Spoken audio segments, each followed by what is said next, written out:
ಓಂ ಹ್ರೀಂ ಭೈರವಿ ಕ್ಲೌಂ ಹ್ರೀಂ ಸ್ವಾಹ. ನಮಸ್ಕಾರ. Bhairavi astro video ಸೀರೀಸ್ಗಳಲ್ಲಿ ಈ ದಿನ ಮೊದಲನೇದಾಗಿ ಬಂದು ನೋಡಿ, ಸಾಡೆ ಸಾತಿ ಬಗ್ಗೆ ಬಹಳಷ್ಟು ಜನ ಭಯ ಪಡ್ತಾ ಇರ್ತಾರೆ. ಸರ್, ನನ್ನ ಜಾತಕದಲ್ಲಿ ಸಾಡೆ ಸಾತಿ ನಡೀತಿದ್ಯಾ ಅಥವಾ ಪಂಚಮಿ ಶನಿ, ಅಷ್ಟಮಿ ಶನಿ ಬಗ್ಗೆ ಎಲ್ಲ ಕೇಳ್ತಾ ಇರ್ತಾರೆ. ಹಾಗೇನೆ ಕುಂಭ, ಮೀನ, ಮೇಷ ರಾಶಿಗಳವರು ಜಾಸ್ತಿ ಭಯ ಪಡ್ತಾ ಇದ್ದಾರೆ. ಯಾಕೆಂತಂದ್ರೆ ಶನಿಗ್ರಹ ಬಂದು ಮೀನ ರಾಶಿಯಲ್ಲಿ ಸ್ಥಾಪಿತವಾಗಿರೋದ್ರಿಂದ ಸಾಡೆ ಸಾತಿ ಬಗ್ಗೆ ಬಹಳಷ್ಟು ಭಯ ಇರುತ್ತೆ. ಅಂತ ದೊಡ್ಡ ಸಮಸ್ಯೆಗಳು, ತೊಂದರೆಗಳು ಬರುತ್ತಾ ಅನ್ನೋದ್ರ ಬಗ್ಗೆ ಎಲ್ಲ ಕೇಳ್ತಾ ಇರ್ತಾರೆ. ಇಲ್ಲಿ ಇದ್ರ ಬಗ್ಗೆ ವಿಶ್ಲೇಷಣೆ ಮಾಡಬೇಕಾದ್ರೆ ಸಾಡೆ ಸಾತಿ ಬಗ್ಗೆ ನೀವು ಭಯ ಪಡೋದು ಬೇಡ ಅಂತ ನಾನು ಹೇಳ್ತೀನಿ. ತುಂಬಾ ಜನ ಜ್ಯೋತಿಷರುಗಳು ದೊಡ್ಡ ದೊಡ್ಡ ಪರಿಹಾರಗಳು, ಅದ್ರ ಬಗ್ಗೆ ಭಯ ಪಡಿಸ್ತಿರುವಂಥದ್ದು ಏನೇನು ಹೇಳ್ತಾ ಇರ್ತಾರೆ. ಬಟ್ ನಾನು ಸೈಂಟಿಫಿಕ್ ವೇಯಲ್ಲಿ ನಾವು ಹೇಳೋದಾದ್ರೆ, ಗ್ರಂಥಗಳಲ್ಲಿ ಏನಿದೆ, ಈಗ ನೀವು ಬೃಹತ್ ಪರಾಶರ ವರಶಾಸ್ತ್ರ ಆಗಿರ್ಬೋದು ಅಥವಾ ಸಾರಾವಳಿ ಆಗಿರ್ಬೋದು, ಬೃಹತ್ ಜಾತಕ ಆಗಿರ್ಬೋದು, ಯಾವುದೇ ಒಂದು ಕೃತಿಗಳಿಗೆ ಹೋದಾಗ ಸಾಡೆ ಸಾತಿಯ ಬಗ್ಗೆ ಇವರು ಭಯಪಡಿಸುವ ಹಾಗೆ ಅಲ್ಲೇನೇ ಇಲ್ಲ. ಎರಡನೇದಾಗಿ ಬಂದು ಈ ಸಂದರ್ಭದಲ್ಲಿ ನಾಡಿ ಜ್ಯೋತಿಷದ ಪ್ರಕಾರವಾಗಿ ಶನಿಗ್ರಹ ಮೀನರಾಶಿಗೆ ಬಂದಿರುವಂಥದ್ದು ಕೂಡ ಅಂತ ನೆಗೆಟಿವ್ ಆಗಿ ನೀವು ಭಯಪಡುವಂತ ಅಗತ್ಯ ಇಲ್ಲ. ಇನ್ನೊಂದು ರೂಪದಲ್ಲಿ ನಾವು ನೋಡೋದಾದ್ರೆ, ಅಷ್ಟಮ ಶನಿ ಆಗಿರ್ಬೋದು, ಪಂಚಮ ಶನಿ ಆಗಿರ್ಬೋದು ಅಥವಾ ಸಾಡೆ ಸಾತಿ ಆಗಿರ್ಬೋದು, ಇದ್ರ ಬಗ್ಗೆ ನೀವು ಯಾಕೆ ಭಯ ಪಡಬಾರ್ದು ಅಂದ್ರೆ, ಇಲ್ಲಿ ನನ್ನ ಹತ್ರ ಸಾವಿರಾರು ಜಾತಕಗಳಿದೆ.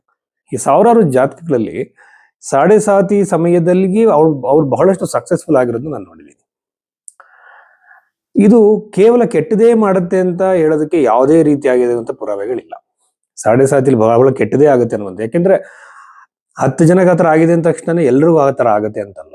ಒಳ್ಳೇದಾಗಿರುವಂಥ ಉದಾಹರಣೆಗಳು ನನ್ನದು ಬಹಳಷ್ಟು ಜಾತಕಗಳಿದೆ. ಆ ಜಾತಕಗಳ ವಿಶ್ಲೇಷಣೆ ಮಾಡಿದಾಗ ಸಾಡೆ ಸಾತಿಯ ಸಮಯದಲ್ಲಿ ಬಹಳಷ್ಟು ಜನ ಸಕ್ಸಸ್ಫುಲ್ ಆಗಿರೋದೇ ಉದಾಹರಣೆಗಳಿದೆ.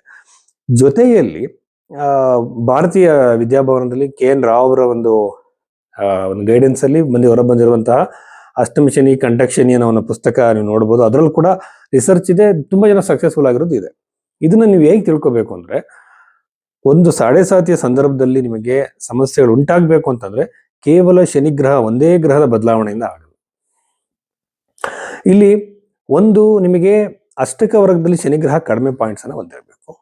ಭಿನ್ನಾಷ್ಟಕ ವರ್ಗದಲ್ಲಿ ಯಾವ ರಾಶಿಯಲ್ಲಿ ಸಂಚಾರ ಆಗ್ತಿದೆಯೋ ಆ ರಾಶಿಯಲ್ಲಿ ಭಿನ್ನಾಷ್ಟಕ ವರ್ಗದಲ್ಲಿ ಕೂಡ ಕಡಿಮೆ ಸಂಖ್ಯೆಗಳು ಇರಬೇಕಾಗುತ್ತೆ. ಅದೇ ಸಮಯದಲ್ಲಿ ಶನಿಗ್ರಹ ಯಾವೆಲ್ಲ ಲಗ್ನಗಳಿಗೆ ಮಾರಕನಾಗಿದ್ದಾನೆ, ಅವಯೋಗಿ ಆಗಿದ್ದಾನೆ, ಆ ಲಗ್ನಗಳಲ್ಲಿ ನೀವು ಹುಟ್ಟಿದ್ದೀರಾ ಅಂತ ನೋಡ್ಬೇಕಾಗುತ್ತೆ. ಮಕರ ಕುಂಭ ಲಗ್ನಗಳಲ್ಲಿ ನೀವು ಹುಟ್ಟಿದ್ದೆ ಆದ್ರೆ, ಅಥವಾ ನೀವು ಮೇಷರಾಶಿಯಲ್ಲಿ ಅಥವಾ ಮೇಷ ಲಗ್ನದಲ್ಲಿ ಹುಟ್ಟಿದ್ದೆ ಆದ್ರೆ, ಇದು ಒಂದು ಶನಿಗ್ರಹ ಅದು ಒಂದು ಉತ್ತಮ ಗ್ರಹ ಆಗ್ಬಿಡುತ್ತೆ, ಅವಾಗ ಶುಭ ಗ್ರಹವಾಗ್ಬಿಡುತ್ತೆ. ಫಂಕ್ಷನಲ್ ಮಲೆಫಿಕ್ ಬೆನಿಫಿಕ್ ಅಂತಾರೆ. ಸೊ ಆ ಸಂದರ್ಭದಲ್ಲಿ ಶನಿಗ್ರಹ ಕೆಟ್ಟದ್ದು ಮಾಡೋದು ಸಾಧ್ಯತೆ ಇಲ್ಲ. ಇಷ್ಟು ಪ್ಯಾರಾಮೀಟರ್ಗಳನ್ನ ಶನಿಗ್ರಹ ನಮಗೆ ಸಾಡೆ ಸಾತಿಯ ಬಗ್ಗೆ ನಾವು ಭಯಪಡೋದಕ್ಕೆ ಇಷ್ಟೆಲ್ಲ ಪ್ಯಾರಾಮೀಟರ್ಸ್ ಇದೆ. ಆದರೆ ಎಂಡ್ ಆಫ್ ದ ಡೇ, ಲಾಸ್ಟ್ಗೆ ಬಂದು ನಮಗೆ ಕೊನೆಯದಾಗಿ ಕನ್ಕ್ಲೂಷನ್, ನಮಗೆ ಸಮಸ್ಯೆಯನ್ನು ಕೊಡುವಂಥದ್ದು ಅಥವಾ ಒಳ್ಳೆಯದು ಕೆಟ್ಟದ್ದು ನಿರ್ಣಯ ಆಗುವಂಥದ್ದು ದಶೆಯಿಂದ ಮಾತ್ರ. ದಶೆಯಲ್ಲಿ ಶನಿಗ್ರಹ ಇದೆಯಾ, ಶನಿಗ್ರಹ ಕೆಟ್ಟ ಸ್ಥಾನದಲ್ಲಿ ಕೂತಿದೆಯಾ, ಇಷ್ಟು ಪ್ಯಾರಾಮೀಟರ್ಗಳು ಕೂಡ ಫುಲ್ಫಿಲ್ ಆಗ್ಬೇಕಾಗುತ್ತೆ. ಇದೆಲ್ಲದರಲ್ಲೂ ಕೂಡ ಶನಿಗ್ರಹ ಕೆಟ್ಟದಾಗಿದ್ದಾಗ ನೀವು ಅಂತಹ ಒಂದು ಆತಂಕಕ್ಕೆ ನೀವು ಒಳಗಾದ್ರೆ, ನೀವು ಹನುಮಾನ್ ಚಾಲೀಸವನ್ನ ದಿನಕ್ಕೆ 3 ಬಾರಿ ಹೇಳ್ಬೋದು. ಹನುಮಾನ್ ಚಾಲೀಸವನ್ನ ಹೇಳೋದ್ರಿಂದ ನನ್ನ ಒಂದು ಪರ್ಸನಲ್ ಒಂದು ಎಕ್ಸ್ಪೀರಿಯನ್ಸ್ ಅಲ್ಲಿ ಬಹಳಷ್ಟು ಜನಕ್ಕೆ ಒಳ್ಳೇದಾಗಿದೆ.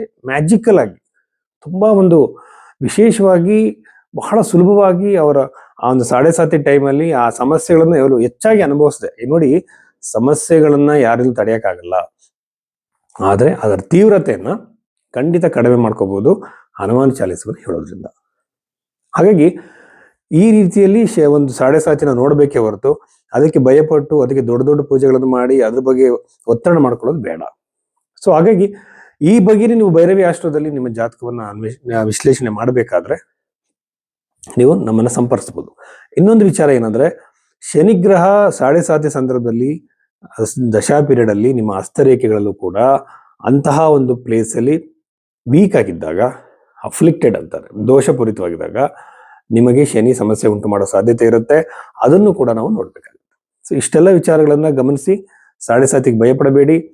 ನಿಮಗೆ ವೈಜ್ಞಾನಿಕವಾಗಿರುವಂತಹ ಜ್ಯೋತಿಷದ ವಿಡಿಯೋಗಳಿಗೆ ಭೈರವಿ ಆಸ್ಟ್ರೋವನ್ನು ನೀವು ಸಬ್ಸ್ಕ್ರೈಬ್ ಮಾಡಿ.